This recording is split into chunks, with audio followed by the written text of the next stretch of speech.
When I was 22, I started renting the downstairs apartment in my parents' house just to save money, but also have a little more privacy. Even though my parents would go away a decent amount, it still just felt like I had no privacy and couldn't even have friends or girls over in peace. The downstairs apartment is separated by a lockable door in the stairway. It was an open layout down there, with the mini kitchen being a part of the living room area. There was then my bedroom, bathroom, and laundry room down the hall, and a side entrance through the living room. This happened on a weekend that my parents were away, so I could be as loud as I wanted. I had my friends Anthony and Jay over just to shoot the shit and have a couple drinks on the couch watching the hockey game. Since my parents weren't home, we were blasting music as we chilled. I wouldn't say I got drunk, but I definitely got a buzz going by the end of the game. I would keep the door between my apartment and the upstairs unlocked when my parents were gone, since I didn't have to worry about them randomly coming down. I kept the drinks in the fridge upstairs since it was bigger and quite literally just worked better. Since my friends drove and had been drinking, both of them decided to crash at my place for the night. The couch down there was massive. It could easily sleep 3 people if they laid down the correct way. So after a pretty long night of drinking, I said goodnight and went to my room to go to sleep. I found myself waking up in my bed a few hours later. It was still the middle of the night, or early morning hours. I immediately heard what most likely woke me up. I heard footsteps from upstairs. Someone was walking around up there. It was a pretty natural assumption that it was Anthony or Jay going upstairs to check my parents' fridge for cold water or something, so I didn't let it bother me. I closed my eyes again, only to hear something else just a couple minutes later. The sound of my bedroom doorknob. Someone tried twisting it, but it was locked. I always lock my bedroom door, it's just a force of habit. I wondered why either of them were trying to come in, but I was tired and figured if I just didn't say anything and pretended to be asleep, they'd go back to sleep themselves. Maybe it sounds weird, but I just didn't have the energy to be bothered at all, and it worked. I fell asleep shortly after that. When I woke up the next morning, Anthony was already gone, but Jay was still asleep on the couch. When he heard me open the fridge door, he slowly started moving around and rubbing his eyes. I asked him if he was trying to come into my room last night, and he said no, he didn't think so, but that he didn't remember because he got pretty drunk. He and I went to a nearby deli to get some bacon, egg, and cheeses and coffee, and then we ate them in my backyard. He left not long after that, and I pretty much went about my day as usual. I didn't ask Anthony if he tried coming into my room because honestly I didn't care that much about it. It really wasn't a huge deal. I think I spent most of that Saturday out of the house doing stuff with other friends. I got back home pretty late at night, but not really intoxicated because that day was more of a marathon, and by then I'd sobered up. I was beat though, so I had a snack, washed up, and went straight to bed. When I say went to bed, I actually mean I crawled into bed and watched like an hour of something on TV. After I turned off the TV, right away, I heard it. Creaks and thumps from above, almost sounding like footsteps similar to the night before, directly overhead in the kitchen upstairs. I had to really focus and listen, but the sound stopped. I felt my heart start beating a bit faster. I felt a slight nervous feeling in my gut for a few minutes as I was sitting up and waiting to hear something else. Eventually, I laid back down and relaxed, realizing it was most likely just some normal house settling noises, and my paranoid thoughts were making them out to be louder than they were. I couldn't have been more wrong. I should have trusted my initial feeling. When I heard the doorknob to my bedroom door move again, I sprang up so quickly that you'd think I was about to get hit by a bus. The doorknob only moved for a couple seconds like it did the night before, but tonight, there was a light knock at the door followed by the doorknob. I didn't say a word. I reached for my phone, which was on the bed, and started texting my family along with Anthony and Jay. I knew the chances of it being one of my friends were next to 0, but deep down I was hoping one of them would by some chance respond back saying, "Yes, it's me." My parents didn't answer the phone, they must have been asleep. They were not supposed to be back until Monday. There was no way I was about to say, "Who's there?" I quietly got out of my bed and hid behind the corner dresser, grabbing a blunt object in the scary chance that whoever was out there would kick the door down and rush the bed. I'm not kidding, I think 10 minutes went by and I didn't move from the spot, but there wasn't another set of knocks. I called 911 finally and whispered as quietly as I could while still being loud enough to hear. I waited on the line with a 911 operator until the police arrived. Since I didn't feel safe exiting the room, I asked the operator if she could tell the police to meet me at my bedroom window. Once an officer was outside my window, they gave it a tap and I went to open it. Thank God I was on the first floor. I handed him the key to the side door, and moments later I heard the entrance to my apartment open. It was only then that I left my bedroom and was greeted by 2 officers. I turned on all the lights. My apartment was small with not many places to hide, so the search down there was quick. Then we went up to the main floor of the house and searched it. Nothing. And then we got upstairs. I told the officers what each room was before they'd enter. It was when they entered my parents' room that I heard a commotion about 30 seconds later. I was outside in the hallway when I heard it. I took one peek into the room and saw 2 officers yelling at someone under my parents' bed. I felt a knot in my stomach. I was told to wait downstairs. It was minutes later that they were walking down a tall, dirty, scary-looking man in a sweatshirt and shorts. They asked me if I knew this man, and I said of course not. The look of hate that man gave me was haunting. He looked like he could have been homeless, crazy, or both. Once he was out of the house, I felt a million times better. The police told me that if I or my parents wanted to follow up with this, to call the precinct. After they left, the first thing I did was text every family and friends group chat I had. Being that it was so late, only a few people responded. I called my parents first thing in the morning to explain what happened. They were of course in awe, as anyone would be, but because the man was homeless and nothing was apparently stolen, my parents didn't pursue any legal action. I feel like it's possible I left the front door unlocked that night Jay and Anthony came over, and he simply walked right in when we were blasting music. Or, a scarier thought, he could have been in the house for much longer than that, and we just never knew.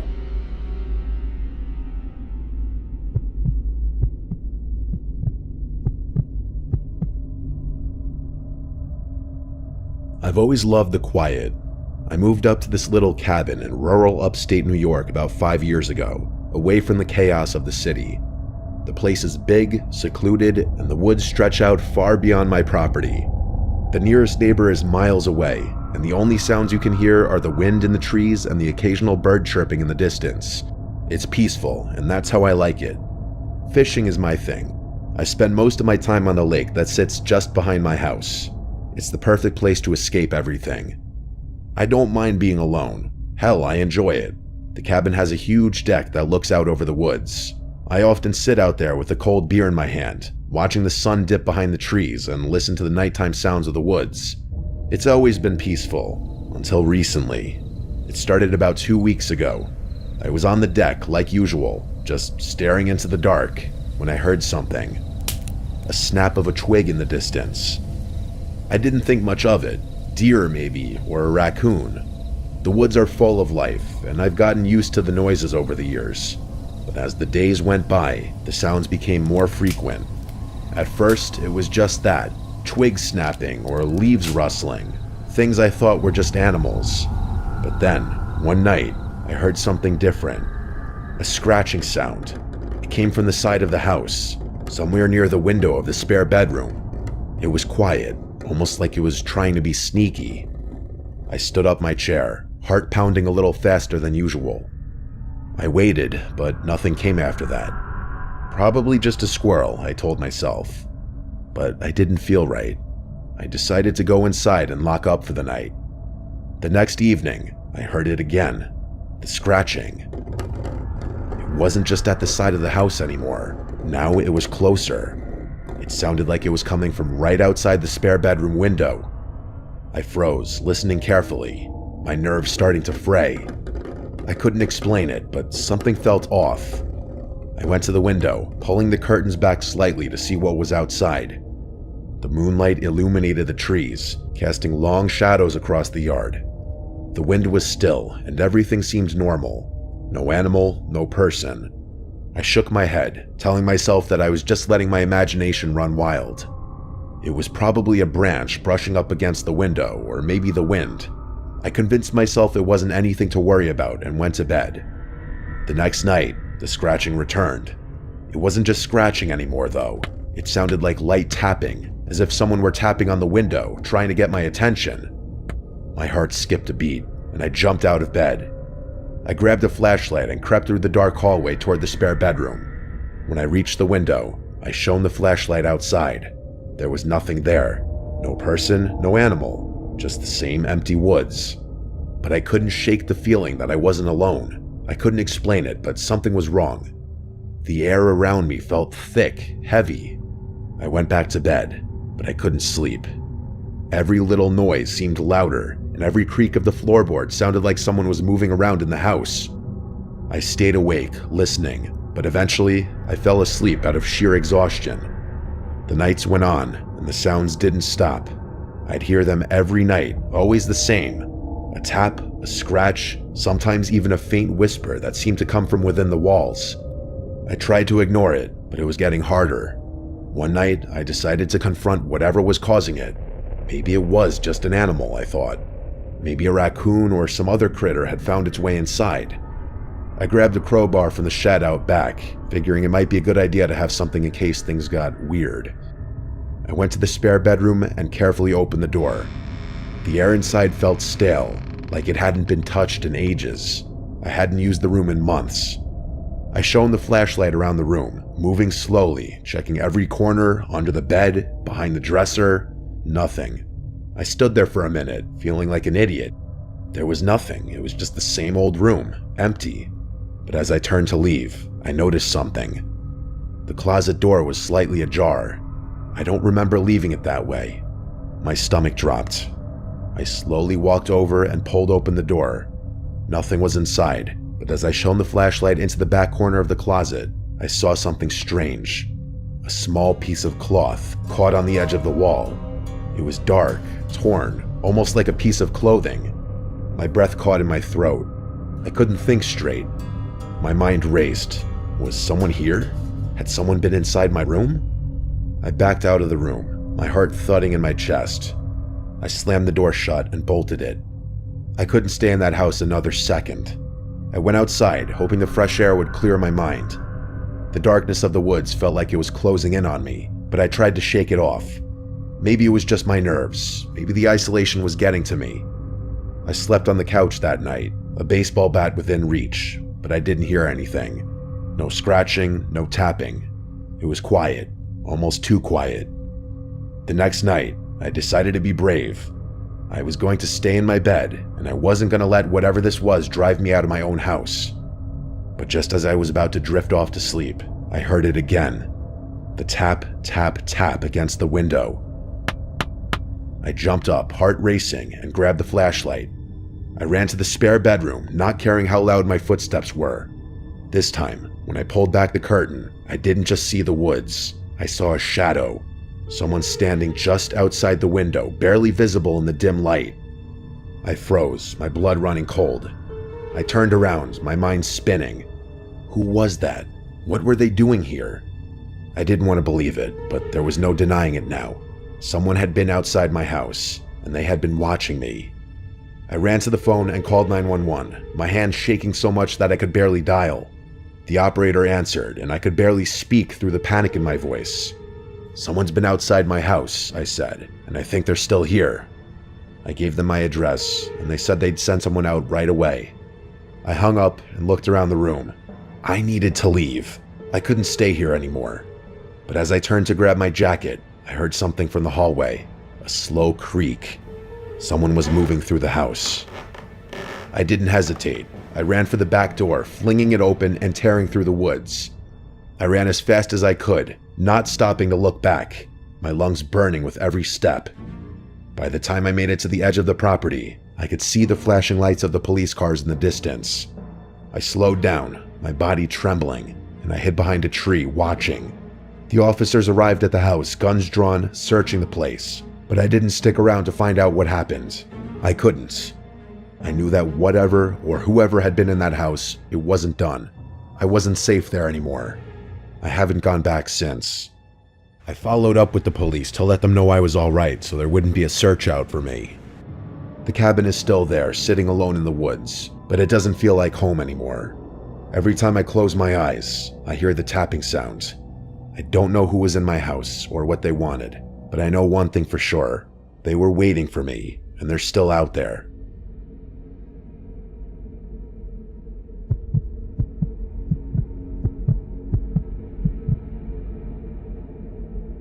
This happened when I was about 15 years old, back in 2008. My parents went out to the casino for the night, so it was just me and my dog Abby home alone. It was about 11 at night, and I was up messaging some friends on Instant Messenger and watching YouTube videos. As I was typing and chatting away, I heard Abby barking at something in the living room. I figured it might be my parents getting home and just waited.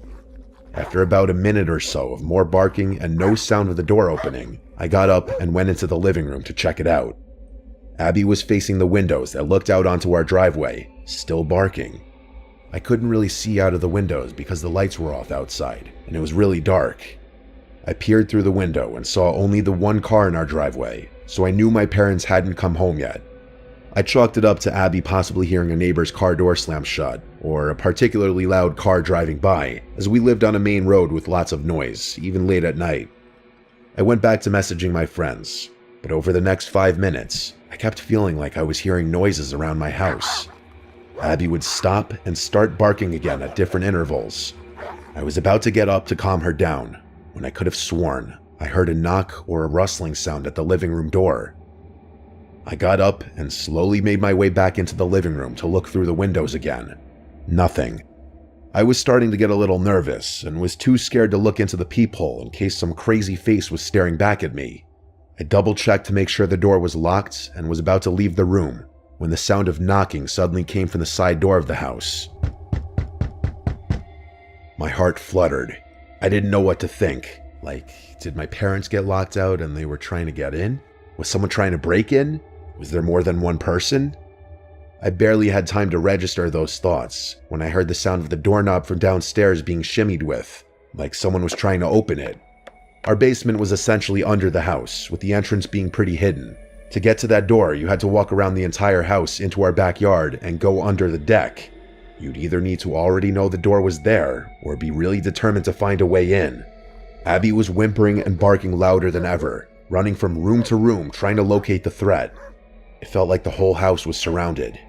The noises from the basement grew louder, and it almost sounded like whoever it was had managed to get it open, because suddenly, the noise stopped. My heart sank. I stopped breathing, standing frozen in the silence, just waiting for the next sound. Then, quick as a whip, Abby flew down the stairs and started growling maniacally at whatever was down there. Abby was a good-natured black lab who had never hurt a fly, but in this moment, I had never heard her sound more threatening. It felt like I was frozen in place for minutes. Finally, my fight-or-flight instinct kicked in when I realized Abby had stopped barking and growling. I called her upstairs and locked the door inside the house that led to the basement. I grabbed the home phone because I didn't have a cell phone yet and ran with Abby into the closet in my parents' room, where one of the guns we owned was stored. I sat there, armed and ready, about to call 911, when I suddenly heard the front door open. Abby sprinted out. I yelled no after her, but then heard the sound of my parents' voices. I ran into the living room to see them petting Abby and looking at me strangely. I spent the next several minutes recounting the events of the night to my parents. My mom was horrified, and my dad spent the next hour searching every corner of the house inside and out with his gun in hand. We didn't find anything, and I didn't sleep that night. The next afternoon, there was a knock at the front door. My heart immediately skipped a beat, and I instinctively darted into another room. My dad opened the door to find my Uncle Pete standing there with an envelope in his hand. Uncle Pete was a narcissistic creep, to say the least. He always mistreated my aunt and acted very weird around the kids and cousins at family parties. Nothing illegal as far as we knew, but he just had this way about him. You knew to try to avoid him. Growing up, I always felt a bit anxious whenever he talked to me. I can't remember anything specific he may have said, but his overall demeanor was unsettling. Even adults who spent too much time around him said he made them uncomfortable. I played softball, and his daughter, my cousin Kate, played in a league a few years below mine. I loved my cousin and always felt bad for her, having such a creepy dad, so I would often give her tips or help out her team with pitching and fielding lessons. My mom and I eavesdropped from another room and overheard Uncle Pete say something like, "I tried to stop by last night to drop it off, but no one was home, I guess." I couldn't hear much else, but shortly after, I heard my dad slam the door shut. My mom and I peeked out and asked what happened. My dad, his face quivering with anger, said that apparently Uncle Pete had been the one stomping around the house last night trying to get inside.